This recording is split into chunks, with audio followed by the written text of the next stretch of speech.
Yo, morning. Another day, another fishing adventure tayo ngayon mga master. So, on the way tayo sa spot guys sa Yupina. So, may nagtatanong sa atin pala kung paano yung way doon. So, dalawa yung pwedeng daanan natin doon guys. So, ngayon, tuturo ko ngayon guys yung dito sa isang daan sa Salam mga master.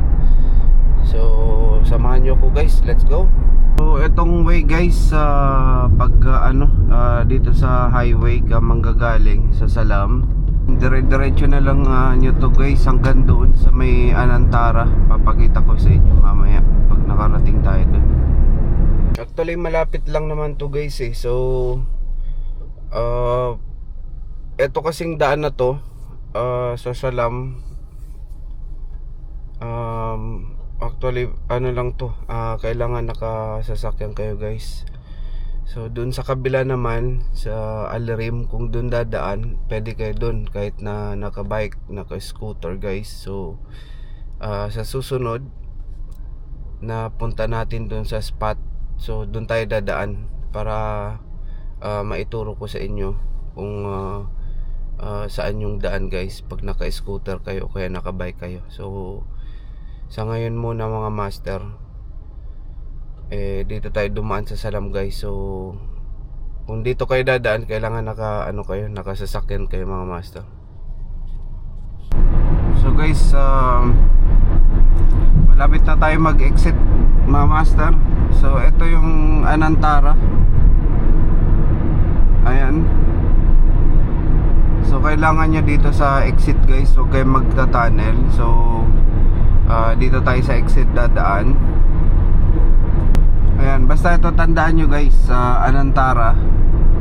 Tapos dito kayo sa exit sa kanan, huwag kayo sa ilalim ng tunnel. Ayan. Dito tayo kasi kakaliwa tayo dito sa ito na yung tinatawag na Yifi ng mga master. Ito na yung Yifi na daan papuntang Alrim. Ito. So from here, ilan yung bridge ba? Ito yung unang bridge. So bilangin natin guys para matandaan nyo pag dito kayo galing sa sa highway. So unang bridge,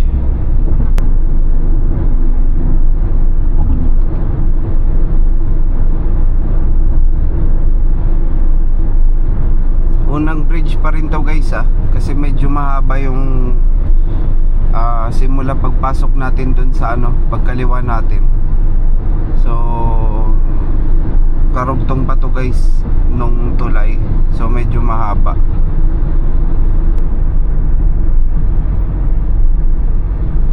Tapos ito yung pangalawa guys,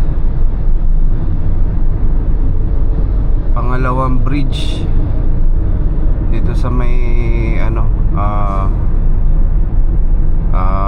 papunta dun sa spot natin. Ito yung pangalawa.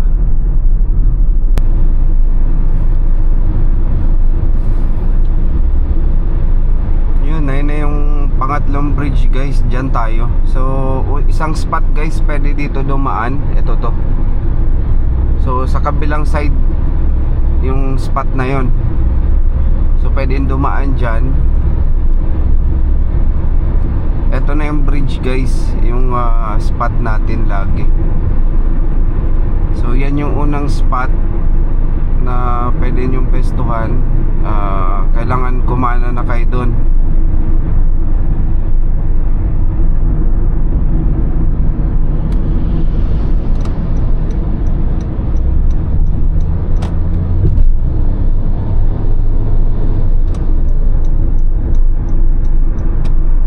Pangalawang spot guys dito. Ito yung pepestuhan natin. So pagbaba nyo mismo nung bridge, kanan kayo dito guys. Bali dalawa yung spot din dito. So pwede kayong pumesto doon, or pwede kayong pumesto dito. Pero dito tayo pepesto.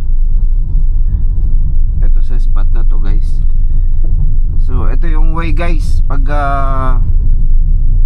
galing ka ng ng Salam. So pag pupunta dito, pag dun ka dadaan, kailangan nakasasakyan guys. Tapos naman sa susunod mga master, turo ko sa inyo yung way pag bike or scooter ang dala nyo guys. So doon tayo sa kabila dadaan sa Alrim guys. So mas malapit yan sa city actually.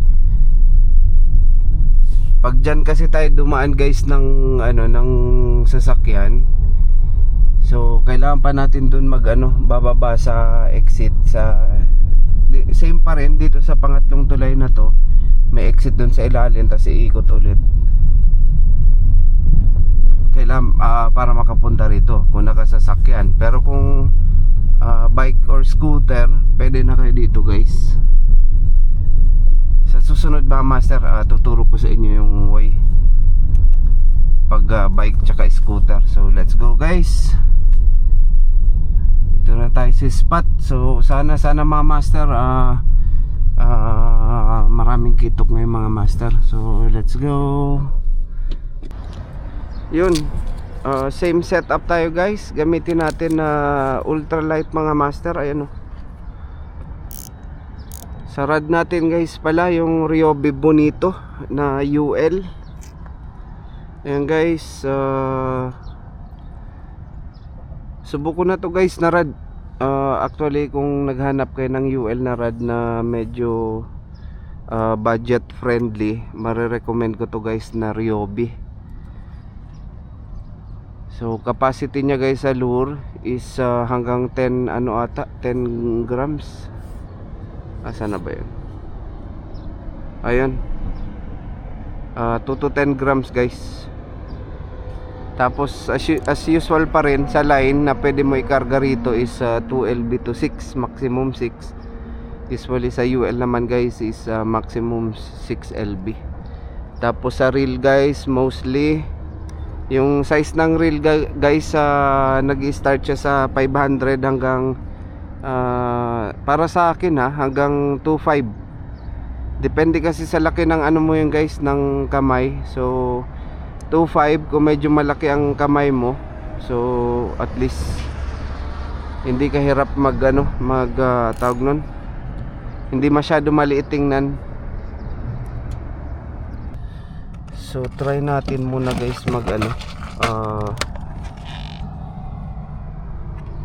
ayun, mag torpedo mga master.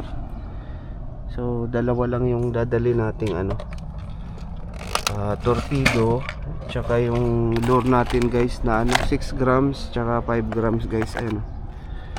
So ito muna gagamitin ating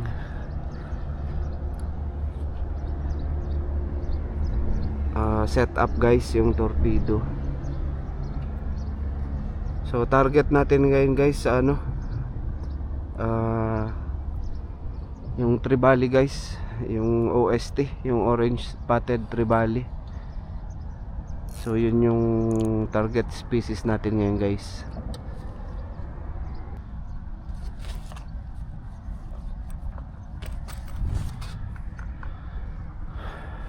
Let's go. Try tayo dito, tapos kung wala, doon na tayo sa gilid guys. Dito guys kung meron. So first cast tayo, hair clip lure guys.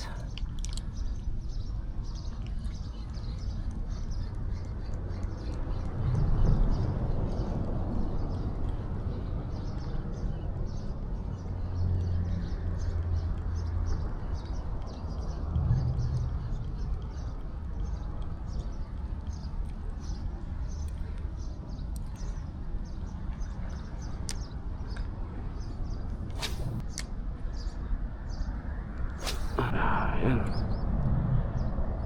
Hindi pa tayo dun guys, dun. Let's go.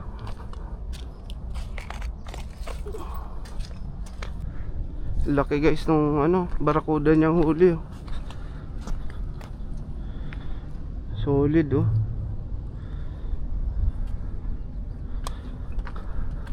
Sana wag naman yan yung kumagat sa atin guys, kasi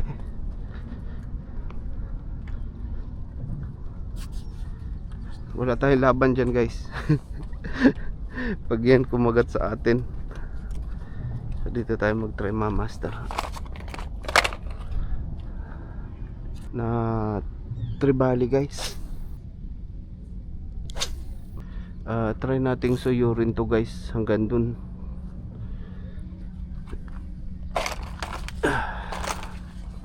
Let's go. Mga ano na.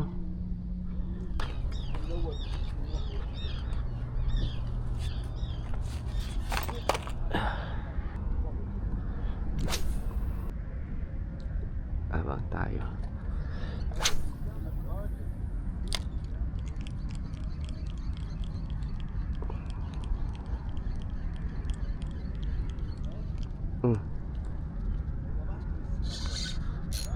Lapis.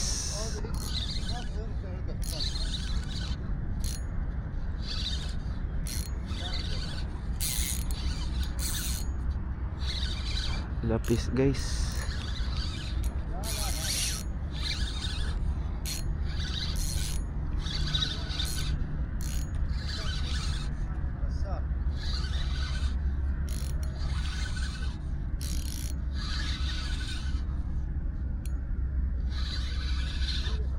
Unang strike natin guys, lapis.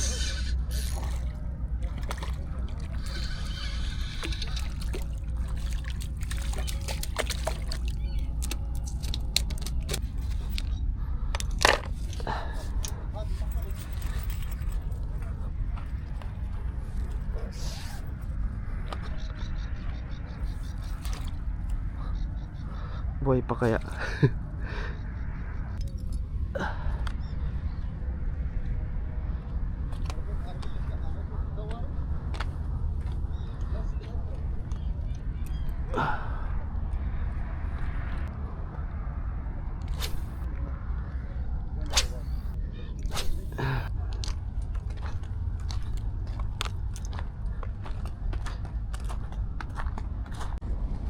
Yun. Ayan guys. Ano na tayo? Empake na tayo pa uwi.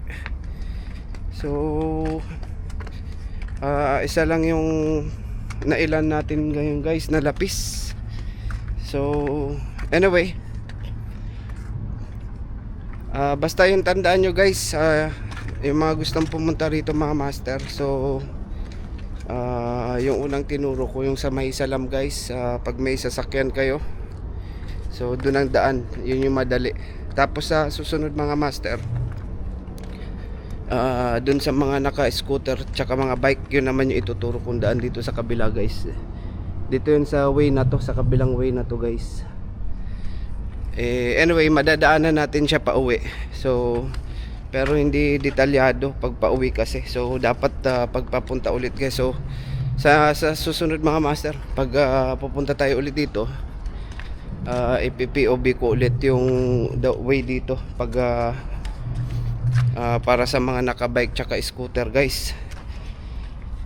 So ayun mga master, so hindi naman tayo zero guys. At least nakapaglan tayo na isang lapis guys. Medyo magandang size na rin naman to. Pamprito na to mga master. So ano pa antay natin?